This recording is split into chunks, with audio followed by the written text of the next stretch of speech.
늦은 비 성령을 받기까지 갈 일과 할 일에 대해서 저희가 공부해 보려고 합니다. 하나님은 어떻게 보면 이 자연 법칙을 보게 될 때 굉장히 과학적인 분이십니다. 그래서 우리가 늦은 비를 받기 전에 어떤 프로세스를 가지고 있는지 명확하게 보여주셨어요. 그래서 그 방식대로 저희가 순종하고 따라갈 때 늦은 비는 자연스럽게 내리게 된다는 거죠. 그래서 예수님께서는 내가 길이요 진리요 생명이라고 말씀하셨는데 저희한테 정확한 길을 보여주셨어요. 그래서 오늘 그 늦은 비 받는 길을 한번 같이 연구해 보려고 합니다. 야고보서 5장 7절에 그러므로 형제들아 주께서 오실 때까지 인내하라. 보라 농부들이 땅에서 나는 귀한 열매를 바라고 이른 비와 늦은 비를 받을 때까지 오래 참나니 너희도 인내하며 마음을 견고케 하라. 주의 오심이 가까움이라. 여기서 보시면요. 주님이 재림하시기 바로 전까지 우리가 인내하래요. 인내하는데 농부가 귀한 열매를 바라고 이른 비와 늦은 비를 받을 때까지 오래 참는데요. 그럼 우리도 마찬가지라는 거죠. 우리 안에 지금 예수님의 씨를 받는 것, 마음을 받는 것이 이른 비 성령을 받는 거라는 거죠. 그리고 이게 자라나서 열매를 열리는 것, 온전한 열매가 열리는 것, 이것이 바로 늦은 비를 열리게 되면 늦은 비가 내린다는 거죠. 그런 사람들에게만 늦은 비가 내린다는 거예요. 그러면 씨라는 것은 예수님의 마음이고 예수님께서 가지고 계셨던 그 믿음이고 우리의 품성이라는 거죠. 품성이 온전히 될 때 그런 사람들한테 늦은 비가 내리게 되는데 우리가 그렇게 성장하는 데까지 인내하며 마음을 견고케 하라는 거죠. 왜냐하면 주의 오심이 너무 가깝다라는 거예요.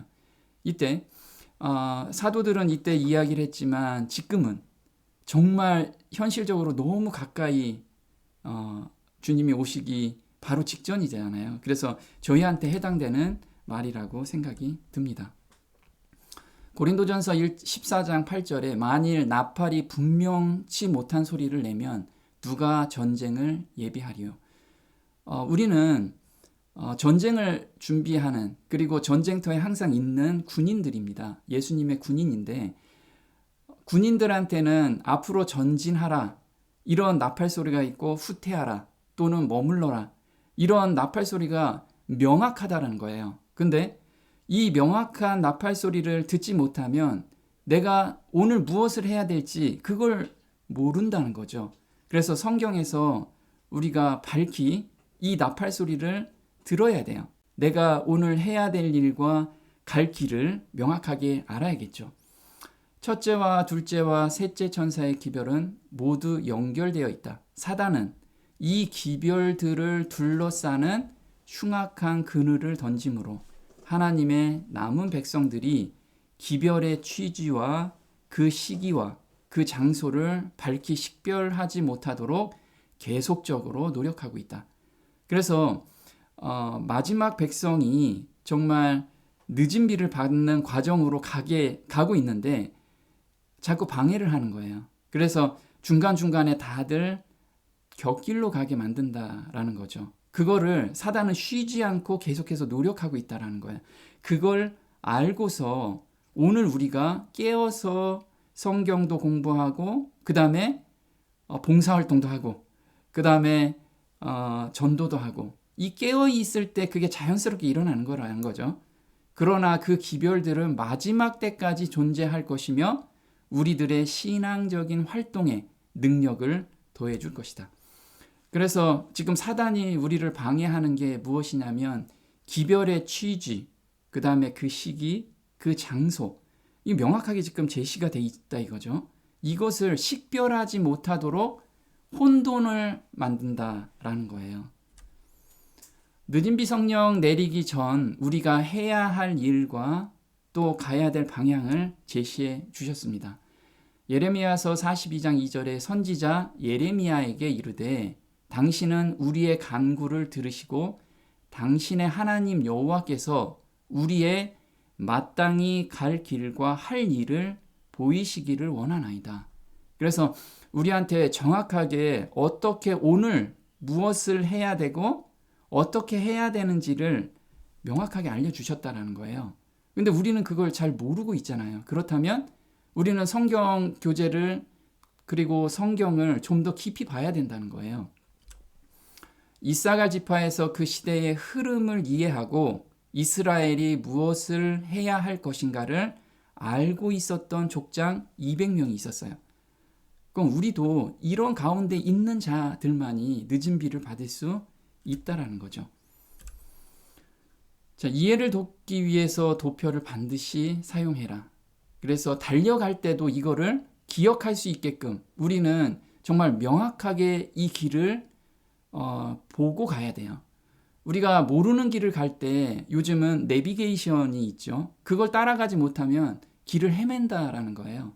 마찬가지로 우리가 늦은 비를 받고 세상 끝까지 이 복음을 증거하려면 우리가 늦은 비를 받는 데까지 전력 질주하고 가야 되는데 길을 모른다면 엄한 길로 갈 수 있다라는 거예요. 주님께서는 마음의 깊은 감동을 주시기 위하여 이런 것들을 사용하신다.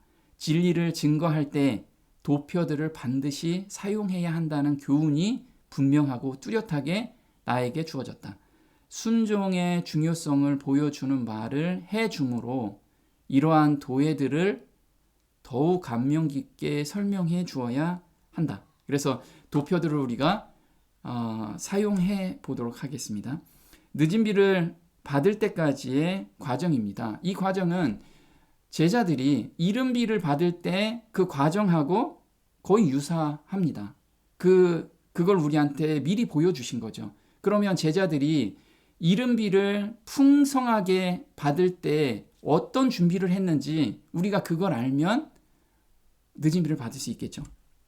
그래서 첫 번째는 예수님께서 부활하시고 첫 번째 제자들한테 하신 일이 무엇이냐면 숨을 내쉬며 성령을 받으라. 이게 요한복음 20장 22절인데요.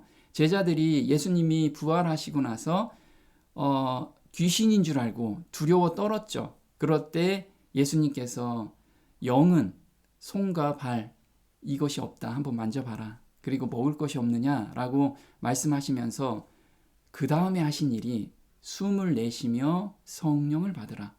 그래서 이 성령을 받는 것은 늦은 비에 풍성한 소낙비가 내리기 전에 빗방울이라는 거예요. 그래서 이 이른 비를 받으려면 이 빗방울을 맞으면서 성경 공부를 할 때 마음의 준비가 되고 깨우쳐지게 된다라는 거예요. 우리도 마찬가지인 거죠. 늦은 비에 소낙비가 내리기 전에 늦은 비의 빗방울을 간구하고 맞으면서 성경 공부를 할 때 마음의 준비가 되고 밝히 깨우쳐진다라는 거예요. 두 번째는 마음을 열어 성경을 깨닫게 하셨어요. 이거는 예수님께서 제자들한테 40일 동안 성경을 가르쳐 주셨죠. 성경을 가르쳐 줬을 때 그때 이른 비에 빗방울을 맞으면서 이 성경 공부를 한 거예요. 그래서 마음문이 열려서 온전히 기별을 깨닫게 된 거죠. 자, 기별을 깨닫는 자가 연합과 분리가 일어나게 됩니다. 세 번째 단계가. 그래서 진리에 순종하는 무리를 한 곳으로 이제 모아지게 된 거죠. 그리고 기별을 전해요. 여기에서는 문서 전도를 하고 또 새로운 방식으로 전도함이 나타난다라고 말씀을 하셨어요. 그리고 마음이 연합되어 성령 받기를 기도합니다. 그래서 여기서는 통회하는 회개로 자아가 십자가에 온전히 못 박힐 때 그때 성령이 내리게 되죠. 이때 이른 비 성령이 내리기 전에 죄의 도마를 먼저 받아요. 우리도 마찬가지로 늦은 비 성령을 받기 전에 죄의 도마람을 받는 사람만이 늦은 비를 받게 됩니다.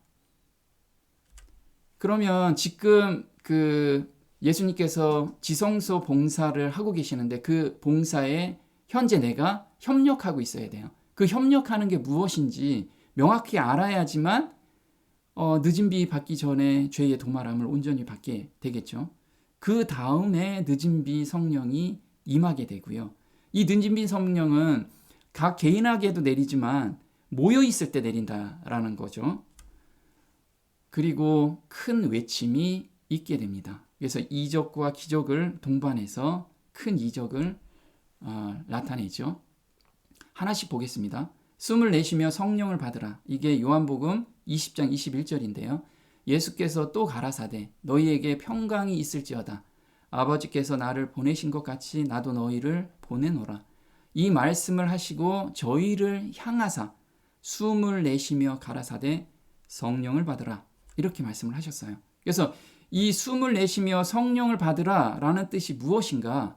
그리스도께서 그의 제자들에게 숨을 내쉬며 성령을 받으라고 하신 것, 그리고 그들에게 그의 평화를 나누어 주신 이 그리스도의 행동은 오순절 날에 주어질 풍성한 성령의 소낙비가 있기 전에 주신 약간의 빗방울과 같은 것이었다. 약간의 빗방울이라는 거죠. 예수께서 그 제자들에게 이 사실에 관하여 깊은 인상을 주셨기 때문에 그들에게 위탁된 일을 추진시켜 나갈 때에 그들은 그 일의 성질과 그리스도의 왕국이 지상에 세워질 방법에 관하여 더욱 완전히 깨닫게 될 것이었다. 그래서 풍성한 성령의 소낙비가 있기 전에 주신 약간의 빗방울인데 이것은 왕국이 지상에서 세워질 방법에 관해서 더욱 완전히 깨닫는데요. 그러면 이때 우리 그리스도의 왕국이 설립됐는데 이제 늦은 비 때는 예수님의 재림 때를 맞이할 방법에 대해서 우리가 명확하게 깨닫게 해주신다는 거예요. 두 번째는 마음을 열어 성경을 깨닫게 하셨는데 누가복음 24장 44절에 또 이르시되 내가 너희와 함께 있을 때 너희에게 말한 바 곧 모세의 율법과 선지자의 글과 시편의 나를 가리켜 기록된 모든 것이 이루어져야 하리라 한 말이 이것이라 하시고 이에 저희 마음을 열어 성경을 깨닫게 하시고 지금 마음을 열어 성경을 깨닫게 하셨어요. 우리도 마찬가지죠. 지금 늦은 비 성령의 빗방울을 맞으면서 성경 교제를 하고 성경 공부를 하고 성경을 깊이 묵상하게 될 때 마음 문이 열려서 성경을 아주 깊이 깨닫게 해주신다는 거예요. 이거는 성령께서 해주시는 거죠. 성경 연구에 있어서 우리들에게 한 조력자로서 성령을 주셨다. 예수께서는 보혜사 곧 아버지께서 내 이름으로 보내실 성령 그가 너희에게 모든 것을 생각나게 하시리라. 고 약속하셨다. 성경을 연구 서적으로 삼아 성령의 지도를 열렬히 간청하며 진리로 성화되기 위하여 심령을 완전히 복종시킬 때에 그리스도께서 약속하신 모든 말씀이 성취될 것이다. 그러한 성경 연구의 결과로 올바른 정신을 가지게 될 것이다. 이해력은 촉진될 것이며 감수성은 자극을 받게 될 것이다. 보면요. 성경 연구에서 난 지식적으로 많은 것을 쌓는 것 굉장히 중요하죠. 그런데 여기에서 얘기하는 건 그런 지식과 함께 진리로 성화되기 위하여 심령을 완전히 복종시킬 때 이것은 말씀이 들어올 때 온전히 순종할 때 내 생각을 내려놓고 온전히 하나님께 순종할 때 그 다음 빛을 준다는 거예요. 그리고 그 다음 빛이 왔을 때 순종할 때 그 다음 빛을 주시고 이럴 때 정말 올바른 정신을 가지게 될 것이고 이해력은 촉진될 것이래요. 그리고 감수성은 자극을 받을 거고 그러면 성령의 음성에 점점 민감한 우리가 심령으로 바뀌게 된다는 거예요. 자, 늦은 비를 받으려면 어떤 그런 기별을 연구해야 하는가? 우리가 지금 성경 연구를 열심히 하죠. 창세기부터 해서 계시록까지 쭉 성경 보고 일독도 하려고 열심히 노력합니다. 이거 굉장히 중요합니다. 그런 틀 안에서 어떤 기별을 연구해야지만 늦은 비를 받을 수 있느냐, 이걸 우리한테 또 제시해 주셨어요. 그것은 큰 음성으로 외쳐져야 할, 그리고 성령의 부으심이 대량으로 함께 나타날 셋째 천사의 기별이다. 더 나아가 그것은 늦은 비 기별이요, 우리 백성이 만일 그의 충만함 가운데 받아들였다면 온 땅을 그의 영광으로 환하게 할 기별은 성취되었을 것이다. 그래서 여기서 보면요, 셋째 천사의 기별이 바로 늦은 비를 받을 기별이라는 거예요. 그럼 이 셋째 천사의 기별이 무엇인지 깊이 연구한 자만이 늦은 비를 받을 수 있다라는 거죠. 성경을 전체적으로 꿰고 외운다고 해도 이 셋째 천사의 기별을 우리가 깊이 연구하면서 삶 속에서 이 경험적 신앙으로 들어갈 때 우리가 늦은 비를 받을 준비를 하고 있다라는 거예요.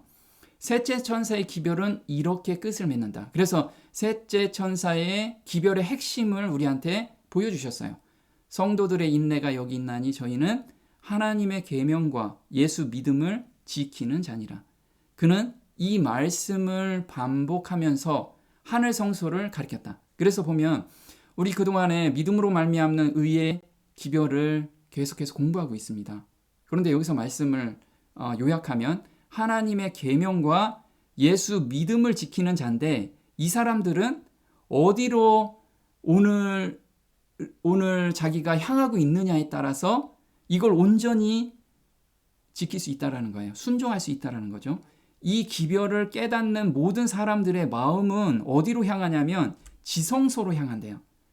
그럼 지성소의 기별이 무엇인지를 우리가 깨닫고 오늘 삶 속에서 실천을 해야지만, 순종을 해야지만 늦은 비 받을 준비를 내가 지금 하고 있다라는 거죠. 지성소 봉사에 협력하고 참여하고 있는가, 이게 무엇인지 우리가 명확하게 알아야겠죠. 우리가 짓는 모든 죄는 하늘에 있는 죄의 책과 우리 마음, 우리 기억이죠. 두 곳에 기록이 된다. 죄책감은 우리 마음에 기록된 죄의 결과이다. 따라서 용서받은 죄라 할지라도 우리의 기억 속에는 그 흔적이 남아 있으며 죄의 기억은 계속적으로 우리를 괴롭힌다. 그래서 오늘 삶 속에서 내가 어떤 죄에 빠지고 있고 또 어떤 사람과의 관계에서 앙금이 있어요. 근데 내 그 앙금을 천국 가고 싶어서, 또는 성경에서 용서하라고 했으니까 그냥 용서해야지 라고 해도 계속해서 내 기억 속에 남아있죠. 어떤 때는 생각하다가 보면 마음의 양심의 가책을 계속 느껴요. 그러면 아직 지성소 봉사에 내가 협력하고 있지 않다라는 반증이라는 거예요. 이 가운데 계속 가면 이 사람은 늦은 비를 못 받아요. 이건 명확하다는 거예요. 그냥 나는 용서했어요. 찝찝하지만 교회 그냥 나가고 있어요. 이렇게 한다는 것이 바로 다들 졸고 있다라는 거예요. 명확하게 갈 길과 할 일을 우리한테 제시해 주셨는데 그것을 무시하면서 내 수준에 맞춰서 지금 신앙생활을 하고 있다라는 거죠.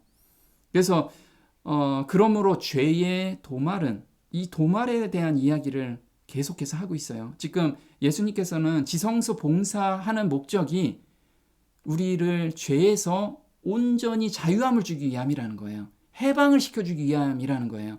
근데 내가 계속 죄책감을 가지고 있다면 해방이 된 게 아닌데도 속고 있다라는 거예요. 아까 사단이 우리가 가는 길에 연막을 쳐놓고, 그래 그거는 너 잘하고 있는 거야 신앙생활, 이렇게 우리를 안도시켜준다는 거예요. 그러므로 죄의 도말은 죄의 책과 우리 마음에서 함께 이루어져야 한다. 하나님께서는 하늘에 있는 죄의 기록을 일방적으로 지우시는 것이 아니라 그 죄의 장본인인 우리가 예수님의 피를 힘입어 온전히 회개하고 죄를 버릴 때에만 죄의 기록을 지우신다. 이것이 예수님의 지성소 봉사에 협력하고 참여한다는 의미다.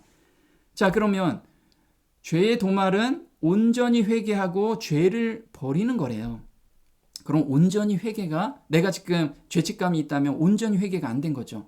그래서 하나님께서는 매달리라는 거예요. 우리가 하나님을 선택한다, 예수님을 선택한다라는 것은 문둥병 환자가 나는 이 문둥병에서 도저히 나을 수 없는 존재라는 것을 인식하고 낫고 싶다는 갈망과 내가 할 수 있는 것이 하나도 없다라는 그런 절망감 속에서 예수님만 오로지 매달리는 것, 이게 선택력이라는 거예요. 예수님을 온전히 매달리고 있을 때, 그게 온전히 회개하고 통회하는 마음으로 회개할 때 죄를 버리게 한다는 거죠. 이 죄를 버린다라는 것은 예수님의 마음을 받는다라는 뜻이에요. 반대로 나 죄를 어떻게 버렸는지 알죠? 네, 본인은 스스로 알아요. 그 죄에서 온전히 해방감을 느낄 수 있어요. 이 경험 가운데 있는 자가 이게 늦은 비를 받을 수 있는 자라는 거예요. 근데 이 경험을 경험하는 자는 100에 한 명도 없다라는 거예요. 우리는 그걸 인식하고 오늘 정말 하나님께 달려가야 돼요. 이게 지성소 봉사에 협력한다는 거죠. 요한복음 8장 11절에 예수께서 가라사대 나도 너를 정죄하지 아니하노니 가서 다시는 죄를 범치 말라 하시니라. 자, 예수님께서 간음하다 걸린 여인한테 정죄하지 않겠다 내가. 그런데 다시는 죄를 범치 말라라고 말씀을 하셨어요. 이 여인은 우리는 죄를 고백하고 예수님께서 저 용서해 주셨죠. 그런데 그 죄에 다시 빠지고 있잖아요. 이 여인은 다시 죄를 범했을까요? 전혀 범하지 않았어요. 왜냐하면 예수님께서 마음을 바꿔주셨기 때문에 그 마음을 받았어요. 우리도 마찬가지라는 거죠. 하나님의 용서는, 그래서 단순히 하나님의 용서의 그 개념이 우리는 너무 단순하게 생각한다는 거예요. 정죄에서 면하게 해주는 사법적인 행위가 아니다. 그것은 죄를 용서할 뿐만 아니라 죄로부터 완전히 돌아서게 한다. 여기까지 경험이 가야 돼요, 우리는. 마음을 변화시키는 것은 구원하는 사랑의 표현이다. 오직 그리스도의 완전한 의의 근거를 둔 선물로서 주어진다.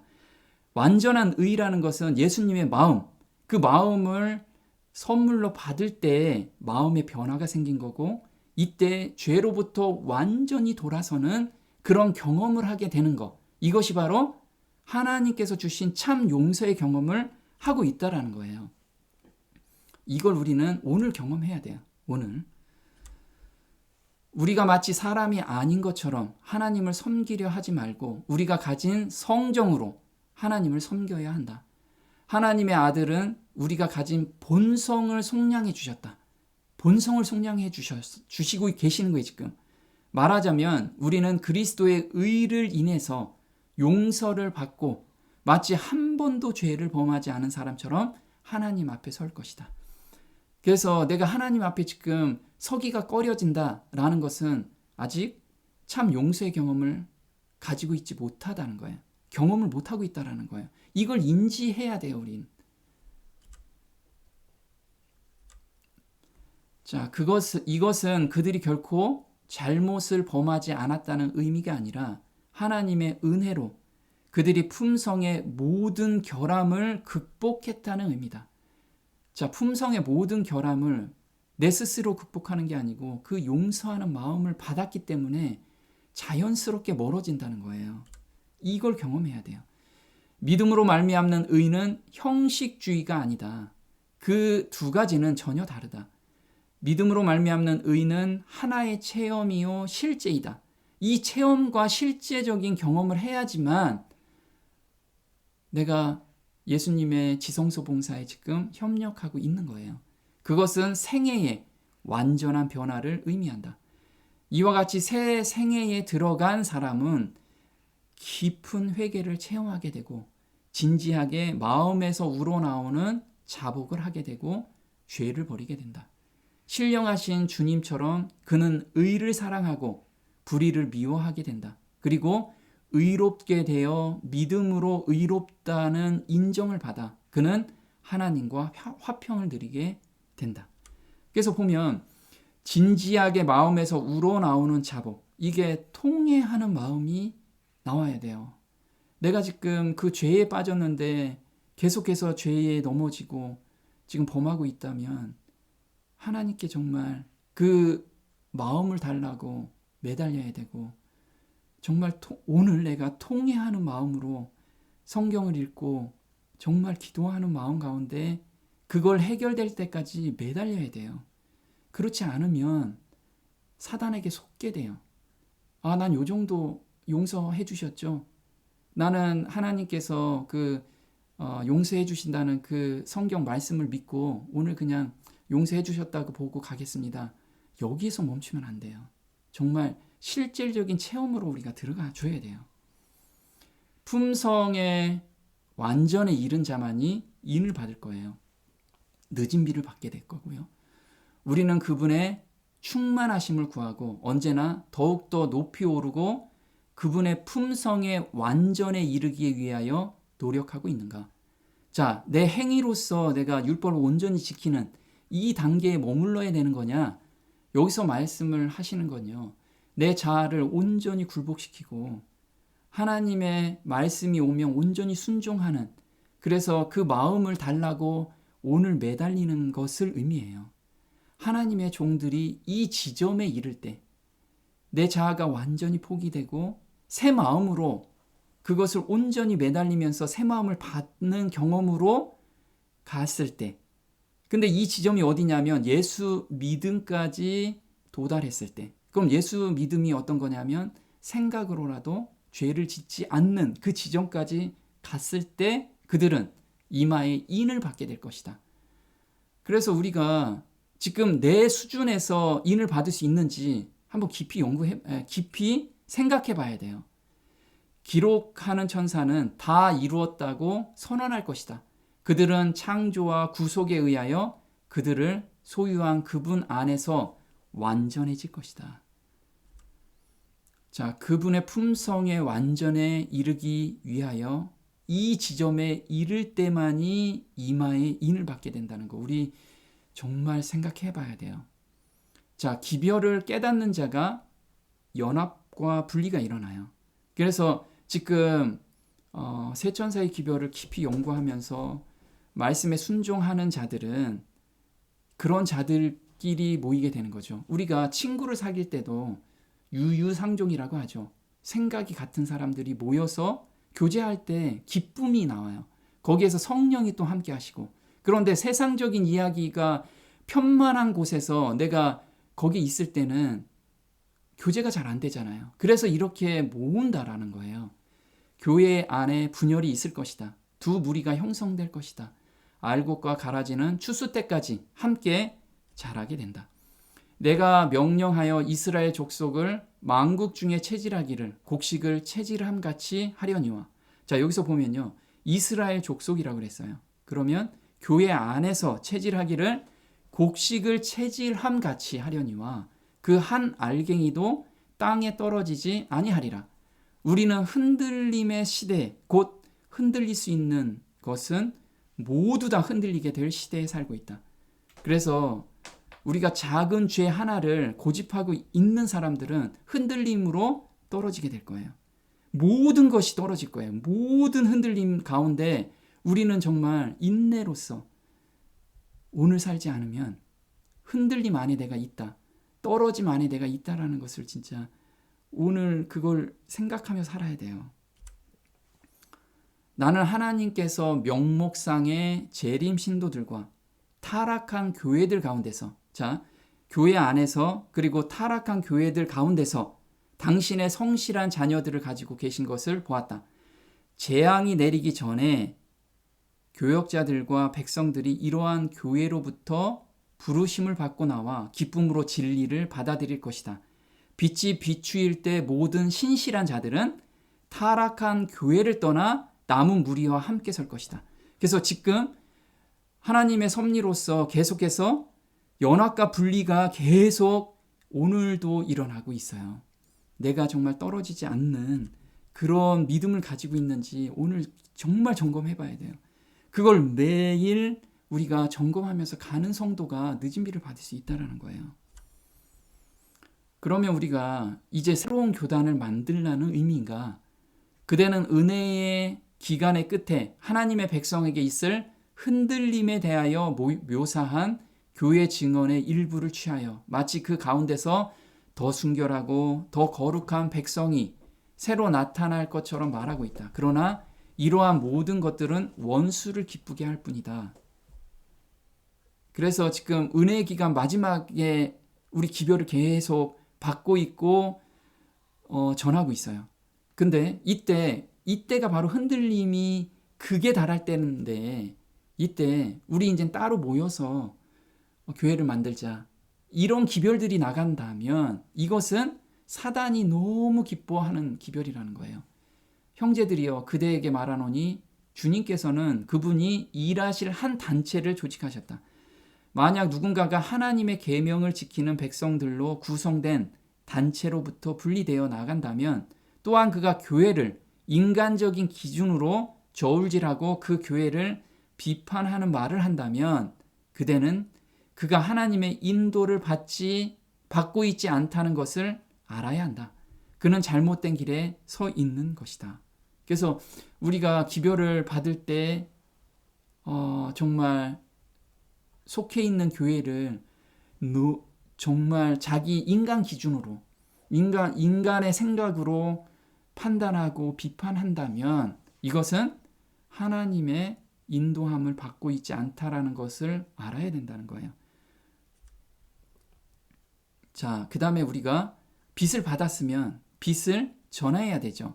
근데 그 사람들이 정말 복음을 받아들였느냐 안 받아들였느냐, 여기에 결과에 우리가 포커스를 맞추지 말라는 거예요. 지금은 씨를 뿌리는 단계라는 거예요. 그래서 예수님께서 3년 반 동안 씨를 뿌리고 다니셨죠. 그리고 그게 곡식을 추수한 것은 이른비 성령이 내렸을 때 하루에 3,000명, 5,000명씩 추수가 됐어요. 마찬가지라는 거죠. 지금 우리가 결과가 있든 없든 내가 받은 빚 안에서 이 복음을 전하라는 거예요. 그러면 늦은 빚 때 그 받은 사람들 중에서 추수가 엄청나게 많이 일어날 거라는 거죠. 이제 일이 이루기 전에 너희에게 말한 것은 일이 이룰 때 너희로 믿게 하려 함이라. 그래서 우리는 지금 우리한테 주신 빚이 있습니다. 앞으로 세상이 어떻게 돌아갈 거고 어떻게 끝날 거라는 거, 이것을 사람들한테 반드시 전해주라는 거예요. 그래야지만 이 사람들이 그 일이 이룰 때 우리한테 그 기별이 무엇이냐, 그래서 하나님을 찾게 된다는 거죠. 너는 말씀을 전파하라. 때를 얻든지 못 얻든지 항상 힘쓰라. 범사의 오래 참음과 가르침으로 경책하며 경계하며 권하라. 하나님께서는 문서를 전하는 사업을 우리의 서적에 기록되어 있는 빛을 사람들 앞에 제시하는 수단으로 삼으셨다. 이것은 주님께서 당신의 백성들에게 이 시대에, 우리 시대에 하기를 바라시는 바로 그 사업이다. 문서 전도자로 일하고자 하나님께 헌신한 모든 사람은 세상의 마지막 경고의 기별을 전하는 일을 돕고 있는 것이다. 그러면 난 일 다 때려치고 문서 전도에 올인하는 거냐? 물론 그런 기별을 받으면 그렇게 해야 돼요. 그런데 내가 있는 장소에서 우리 앞으로 일어날 일들, 그리고 하나님의 품성에 대해서 쓴 책들이 되게 많이 있습니다. 그걸 나의 가까운 지인들한테 전하면서 그것에 대해서 설명해 주라는 거예요.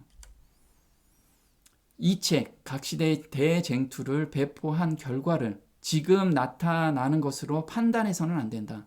그 책을 읽음으로 어떤 영혼들은 각성하여 즉시 용기를 내어 하나님의 계명을 지키는 자들과 연합할 것이다. 그러나 그 책을 읽은 훨씬 더 많은 사람들은 그 책 속에 예언되어 있는 바로 그 사건들이 일어나는 것을 보고서야 비로소 그들의 입장을 취하게 될 것이다.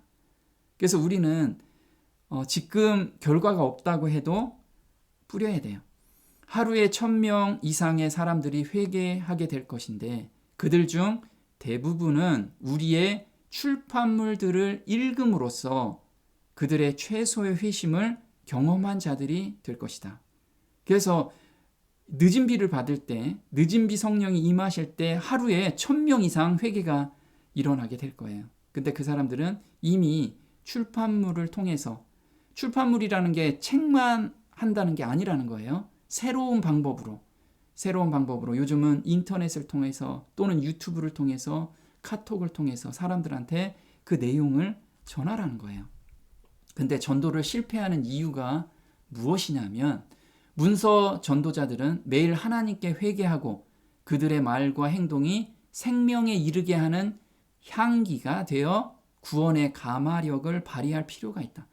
많은 사람들이 문서 전도 사업에 실패하게 된 이유는 그들이 참된 그리스도인이 아니고 회개의 취지를 깨닫지 못하였기 때문이다.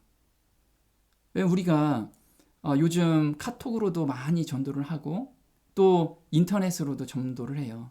특히 문서 전도도 많이 하죠. 그런데 실패하는 이유는 뭐냐면 참된 그리스도인이 아니라는 거예요.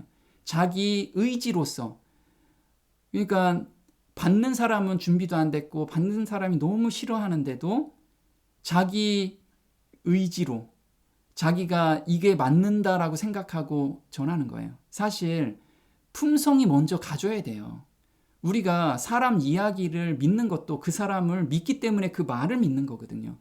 그런데 그렇지 않고 아직 자기는 기별에서 온전히 순종하고 거기에서 체험적 신앙으로 들어가지 않은 상태에서 전도하라니까 그냥 자기 의지대로 신념에 맞춰서 그냥 하는 거예요. 그래서 실패한다는 거예요. 그들은 일을 어떻게 할 것인지에 대한 이론은 알고 있었으나, 그래서 나 전도해야 돼. 하나님이 하라고 했으니까 이론은 알고 있으나 하나님을 의지할 필요성을 느끼지 못하였다. 그래서 우리는 회개의 취지, 이게 이른 비의 성령을 받는 경험이에요. 우리 믿음으로 말미암는 의의 기별을 정말 깊이 깨달아야 돼요. 그러면 상대방의 마음을 우리가 이해하게 되고 그 사람을 어떻게 하면 전도할 수 있을까? 획일화된 방법으로 접근하는 게 아니고 그 사람에 맞춰서 정말 한 사람 한 사람의 영혼에 맞춰서 우리가 전도하는 마음이 생긴다는 거예요. 참된 성공이 우리의 활동에 따르는 것은 오직 우리 자신의 마음이 우리가 판매하고 있는 서적에 기폭되어 있는 진리의 정신으로 젖어 있을 때라 이거죠. 우리가 젖어 있느냐? 내가 지금 생각해 봐야 돼요. 우리가 겸손하게 사람들의 주의를 이런 진리로 이끌 때뿐이다. 이끌 때뿐이다. 왜냐하면 오직 그때에만 죄에 대하여 의에 대하여 심판에 대하여 깨닫게 하는 성령께서 마음을 감동시키기 위하여 임하실 것이기 때문이다.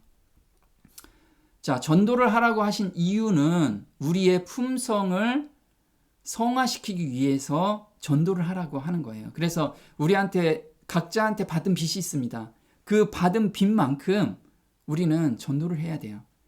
만일 그들이 자기가 받은 빚을 나누어 주었더라면 얼마나 놀라운 품성의 변화를 볼 수 있었을까? 이는 나누어 주신 모든 은혜마다 하나님께서 은혜를 더하셨을 것이기 때문이다.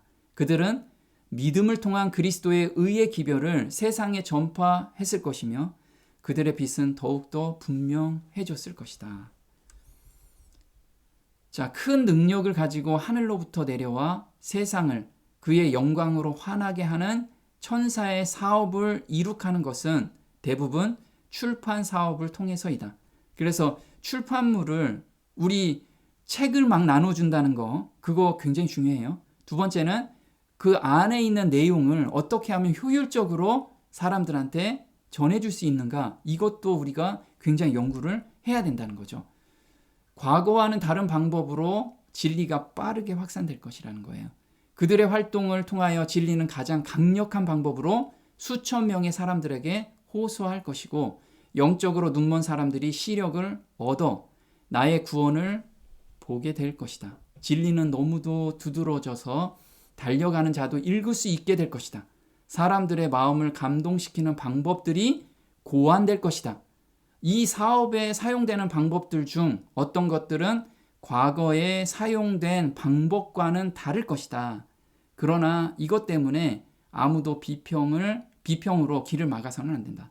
그래서 자신이 경험한 방법 안에서 전도하는 거 되게 필요하죠. 그런데 새로운 방법, 새로운 시대에 새로운 방법으로 전하는 방법을 가지고 야, 저거 아니야 라고 비평하거나 그걸 막아서는 안 된다는 거예요. 하나님의 역사는 정말 다양한 방법으로 역사하실 거예요. 자, 그 다음이 마음이 연합돼서 성령 받기를 기도해요. 우리가 늦은 비를 바라지 않는 가운데서 늦은 비가 내리지 않는다라는 거예요. 열렬히 우리는 늦은 비 받기를. 그러면 지금은 늦은 비의 빗방울을 나한테 임하시기를 매일같이 간구하는 사람한테 그 빗방울이 내린다는 거예요. 여자들과 예수의 모친 마리아와 예수의 아우들로 더불어 마음을 같이하여 전혀 기도에 힘쓰니라. 성령께서 강림하신 것은 바로 제자들이 높은 자리를 얻으려고 다투는 일을 그만두고 온전히 연합한 후에 있었던 일임을 주목하라. 저들은 하나로 일치되었다. 모든 의견의 차이는 사라졌다. 그래서 자아가 온전히 내려놓은 상태에서 온전히 연합한 그 상태에서 성령이 임하신다는 거예요. 그런데 성령이 주어진 후에 저들이 전한 증언은 같은 것이었다. 믿는 무리가 한 마음과 한 뜻이 되어 라는 말씀에 주의하라. 제자들은 저희 자신을 위하여 축복을 구하지 아니하였다. 영혼들에 대한 책임감이 저들을 눌렀다. 지금도 그렇게 될 수 있을 것이다. 그래서 자아가 온전히 비워지고 진짜 교제 가운데 있을 때 어떤 결과가 나오냐면 내 주변의 사람들한테 이걸 어떻게 전할까? 멸망해가는 사람을 보면서 통회하는 마음이 생긴다라는 거예요. 이 마음이 생기지 않는다면 아직 우리가 준비가 돼 있지 않은 거예요. 나는 구원받을 수 있어. 또는 나는 신앙생활 잘하고 있어. 그런데 내 가까이 있는 사람들의 영혼을 보면서도 통회하는 마음이 안 나온다면 그게 어떻게 예수님의 마음을 받은 사람이냐 이거죠. 그 다음이 이런 사람들한테 죄의 도말이 온다는 거예요. 사도행전 3장 19절에 그러므로 너희가 회개하고 돌이켜 너희 죄 없이 함을 받으라. 이같이 하면 유쾌하게 되는 날이 주 앞으로부터 이를 것이요 또 주께서 너희를 위하여 예정하신 그리스도 곧 예수를 보내시리라. 예수를 보내신다는 것은 재림하시는 거죠. 근데 유쾌하게 되는 날이 바로 늦은 비 성령을 받는 날이에요. 근데 죄 없이 함을 받으래요. 이게 죄의 도말을 받는 거. 죄의 도말을 받아야지만 늦은 비를 받는다라는 그 순서를 우리가 알아야 돼요. 그러면 오늘 우리가 온전한 용서의 경험을 갖지 않은 사람은 죄의 도말함을 받을 수 없다라는 거예요. 우리가 물이 100도씨에서 끓는데 100도씨에 한 번에 끓는 게 아니고 10도, 30도, 50도, 90도까지 계속 올라가잖아요. 그게 오늘의 경험을 하고 있어야 돼요. 내가 30도의 경험에서 계속해서 내가 생각나는 죄에 온전히 용서함을 받는 그 경험 가운데 들어가는 자들이 100도까지 올라간다는 거예요. 그만큼 인도하신다는 거예요, 하나님께서. 그래서 오늘 주어진 빛에 내가 순종하면 그 다음 빛으로 우리를 인도해 가신다는 거죠. 이 죄의 도말이 늦은 비에 새롭게 하심을 받는 것에 앞서 있어야 된다. 그래서 우리는 이 앞서 있어야 되는데 이거를 깨닫고 나 늦은 비만 기다려요. 이러면 늦은 비 못 받으니 우리 오늘 어떤 생을 살아야 되냐면 생애에서 죄가 완전히 그리고 영원히 끝나는 경험 가운데로 들어가야 된다는 거예요. 우리 이걸 위해서 오늘을 정말 기도하면서 살아야 돼요. 이런 자만이 늦은 비가 내려요. 그래서 계시록 18장 1절 2일 후에 다른 천사가 하늘에서 내려오는 것을 보니 큰 권세를 가졌는데 그의 영광으로 땅이 환하여지더라. 그래서 땅이 환하여지는 거. 자, 어떤 기별을 받았을 때 땅이 환해지겠죠. 그런 어떤 증언의 말씀에서 계시록 18장 1절에서 5절까지는 늦은 비 성령의 내용이다라고 이렇게 적혀 있습니다. 우리의 품성에 하나의 점이나 흠이라도 있는 동안에는 우리들 중 아무도 하나님의 인을 받지 못할 것이다. 자, 우리 품성에 내가 지금 돌아보자는 거예요. 하나의 점이나 흠이 있는지. 이것을 내가 온전히 예수님의 십자가에 못 박고 내가 새 마음을 받고 있느냐. 정말 생각으로라도 그 죄가 생각나지 않는 지점까지 가 있느냐? 이 사람만이 인을 받는다라는 거예요. 우리 정말 하나님께서 주신 이 표준이 내가 생각하는 표준보다 엄청나게 높다라는 거예요. 근데 사람으로서는 불가능하지만 하나님께서는 가능하시다는 거죠. 우리의 품성에 있는 결함을 고치고 심령에 전해서 모든 불결을 정결케 하는 일이 우리에게 맡겨져 있다. 이것들이 고쳐지고 정결케 될 때 오순절 제자들에게 이른 비가 내렸던 것처럼 늦은 비가 우리에게 내릴 것이다.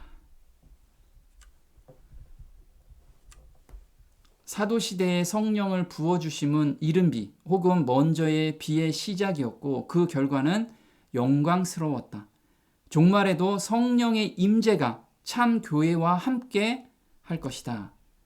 자, 그래서 늦은 비는 개인에게 내린다 또는 교회에게 내린다. 우리는 먼저 이걸 알아야 돼요. 나는 혼자 신앙생활 열심히 하고 산속에서 신앙생활하면 늦은 비가 내릴 거야. 이게 갈 길과 할 일을 명확히 모르기 때문에 곁길로 간 거예요. 사도행전 2장 1절에 오순절 날이 이미 이름에 저희가 다 같이 한 곳에 모여 있더니 불의 혀같이 갈라진 것이 저희에게 보여 각 사람 위에 임하여 있더니 저희가 다 성령의 충만함을 받고 예수님이 부활 승천하실 때 500인의 제자가 함께 봤어요. 그런데 이른비 성령을 받은 것은 마가의 다락방에 함께 모여있는 120명의 제자들이었다는 거죠. 우리도 마찬가지예요. 나는 성경을 다 깨닫고 박식하다. 나는 앞으로 갈 일도 다 알아. 근데 혼자 있으면 이른비를 못 받을 수 있어요. 나는 많은 사람들이 성전에 모여있는 광경을 꿈에 보았다. 그 성전 안으로 피한 사람들만이 마지막 때 구원함을 받을 것이며 밖에 남아있는 모든 사람들은 영원히 잃어버린 바 될 것이다. 밖에 머물고 있는 무리들은 각각 자기들의 길을 가면서 성전으로 들어가는 사람들을 조롱하고 비웃었다. 이게 연합과 분리가 일어날 때 사람들은 비웃고 그 사람들을 비방할 거라는 거예요. 우리는 정말 앞으로 우리한테 그런 일이 있어도 진리를 따라가야 돼요. 진리를. 자, 그럼 늦은 비의 역할은 뭐냐? 내가 지금 불완전한 상태에 있는데 늦은 비 받으면 온전하게 성장을 시켜줄 거냐? 아니면 온전히 성장된 사람들이 품성이 고정되는 거냐? 이거를 우리가 알아야지만 품성이 고정되는 데까지 가야 오늘 내가 이루어져야 된다는 거예요. 많은 사람들은 이른 비를 받는 일에 엄청나게 크게 실패했다. 그들은 하나님께서 그들을 위해 그렇게 준비해 주신 모든 유익들을 얻지 못했다. 그들은 늦은 비에 의하여 부족함이 채워질 것으로 기대한다. 은혜가 차고 넘치도록 베풀어질 때 그들은 그것을 받기 위하여 그들의 마음을 열려고 계획하고 있다. 그래서 보면 우리가 이른 비는 믿음으로 말미암는 의의 기별 가운데서 온전히 순종하는 새 마음을 받는 경험을 계속하면 하나님께서 자라게 해서 완전한 품성까지 우리를 인도하신다는 거예요. 근데 오늘 내가 그런 것에 순종하지 않는 가운데 하나님 제 의지가 좀 약하니까 늦은 비 받으면 저 온전하게 될 거죠? 이렇게 생각한다면 우리는 엄청나게 크게 실패할 거라는 거예요. 늦은 비에 의하여 부족함이 채워질 것으로 기대하면 안 된다는 거예요. 그래서 품성이 고정된다는 거죠. 이렇게 늦은 비가 내릴 땐 이미 품성이 완성돼 있어야 된다는 거예요. 거의 계절 끝에 내리는 늦은 비는 곡식을 여물게 하고 낫을 댈 수 있게 곡식을 준비시킨다. 이슬과 비가 씨앗을 발화시키기 위하여 먼저 주어지고 그 다음에 농작물을 있게 하는 것처럼 성령께서도 한 단계에서 다른 단계로 영적 성장의 과정을 전진시키기 위해서 주어진다. 곡식이 익는 것은 영혼 속에서 하나님의 은혜의 역사가 완성됨을 대표한다. 그래서 늦은 비의 역할은 완성을 의미하는 거예요. 곡식이 여문 상태에서 늦은 비가 내리는 거예요. 추수를 하기 위해서. 성령의 능력으로 하나님의 도덕적 형상이 품성 속에서 완전케 된다. 우리는 그리스도의 모습으로 완전히 변화되어야 한다.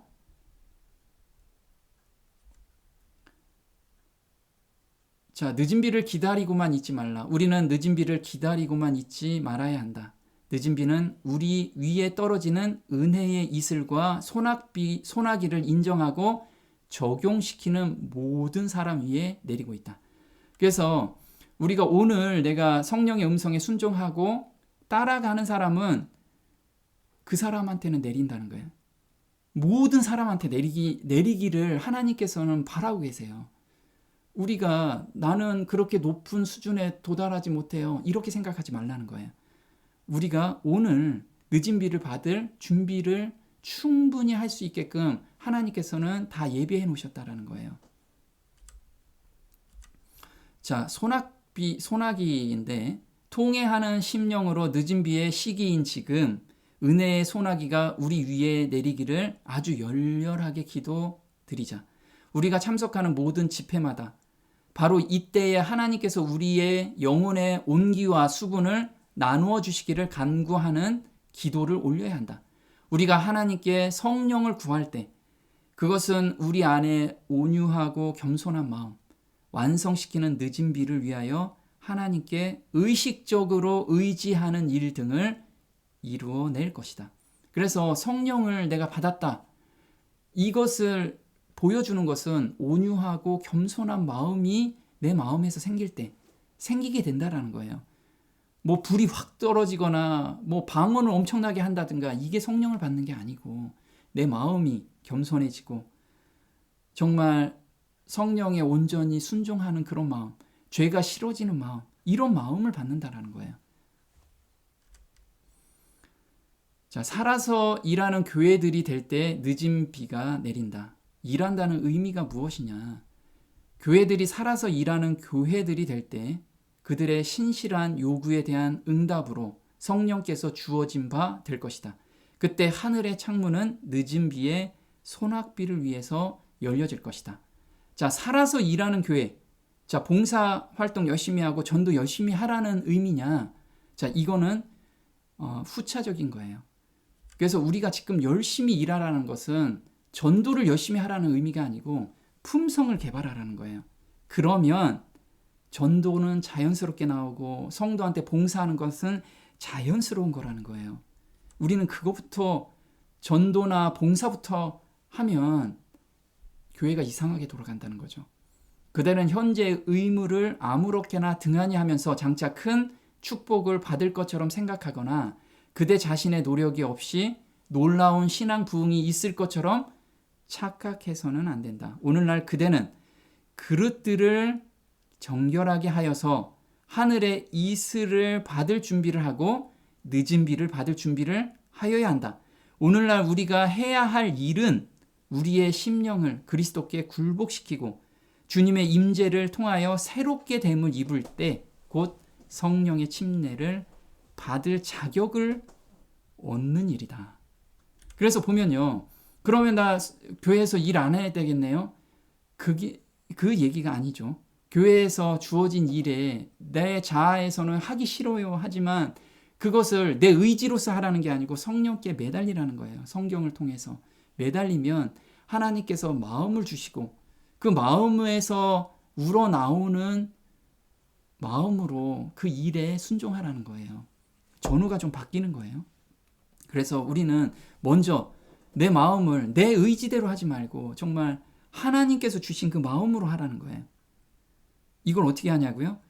네, 마음이 바뀌어본 경험을 갖게 되면 이거는 개인적인 경험으로 누구나 알 수 있는 경험들이에요. 내가 만약에 그 경험을 모르고 있다라고 하면 마음을 달라고 정말 간절히 매달려야 되는 시점이에요. 자, 불과 소수의 위대한 사람들만이 마지막 엄숙한 사업에 참여하게 될 것이다. 여기 보면요. 말을 어떻게 썼냐면 소수의 사람들 이렇게 쓴 게 아니고 불과 얼마나 적으면 강조를 또 해요. 소수의 위대한 사람들만이 마지막 엄숙한 사업에 참여하게 될 것이다. 주님께서는 성실한 종들을 갖고 계시는데 그들은 흔들고 시험하는 시기에 드러나게 될 것이다. 바알에게 무릎을 꿇지 않는 숨은 고귀한 사람들이 오늘날 있다. 나는 교회를 향하여 엄숙한 말을 한다.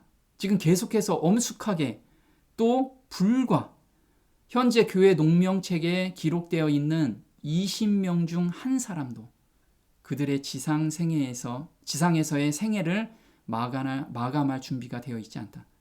그리고 그들은 진실로 일반 죄인들과 마찬가지로 이 세상에서 하나님도 없고 소망도 없는 자와 같이 될 것이다.